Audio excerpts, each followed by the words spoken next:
Parade of Wonders is about to start. We got a crowd here. I got 2 GoPros. Oh, I'm not using the mic. I got 2 GoPros, 2 phones. I'm getting ready to film this from every possible angle. We got Nick Blakeney, who I've got on my GoPro, so you can see that now too. We're doing this full force.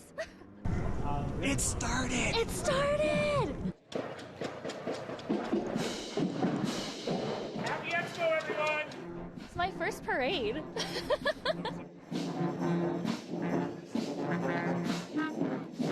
Random acts of badness. Got it. Thank you, Batman. Thank you for your service. Have fun.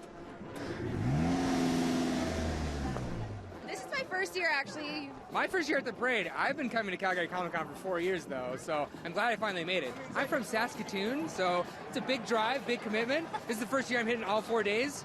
Not sad about it.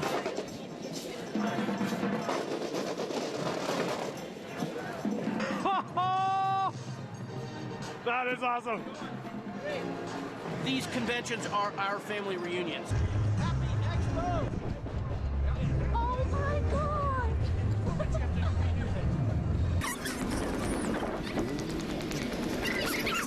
Gotta find my cameraman! I found a buddy! I am terrified of you. Oh, okay. Well, I'm mostly harmless. Yeah, I'm just, I'm Wolverine, Beetlejuice, so it's like crossover. Nick's running, I gotta run with him!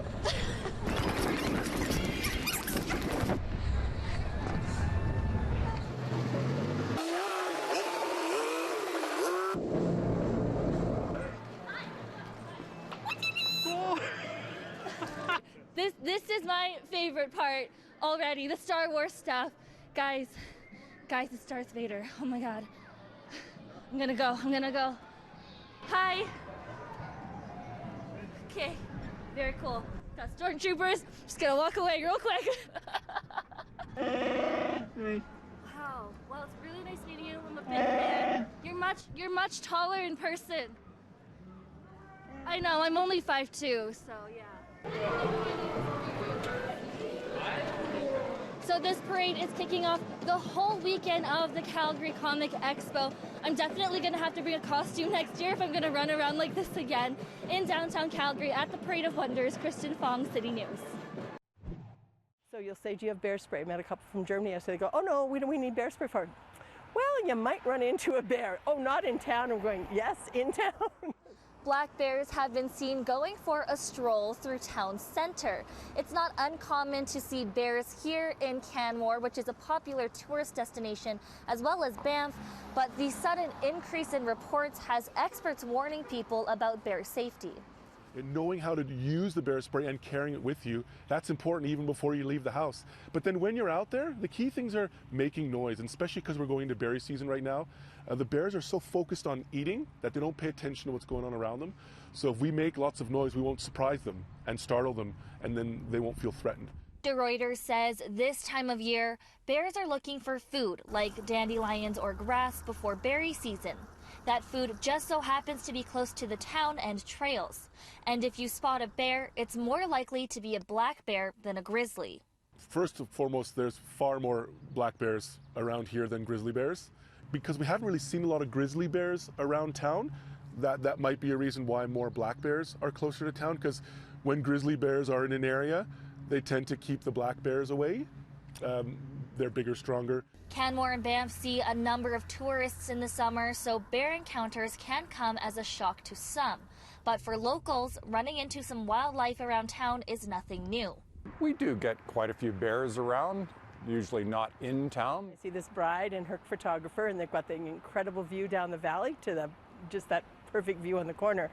And we drive a tiny bit further around the corner, and there's this grizzly munching away and he's totally in his zone. He's eating, but there were quite a few cars below. So, I made a call to conservation, and they said they were going to move someone up. The way it was described to me when we came here is you're inside the fence at the zoo. You're not outside it. These animals are wild, and they can be absolutely anywhere. In Canmore, Kristen Fong, City News. Good luck 6 months from now when we feel the fallout of all those cuts and we see the impact on our city. 115 city workers left without a job.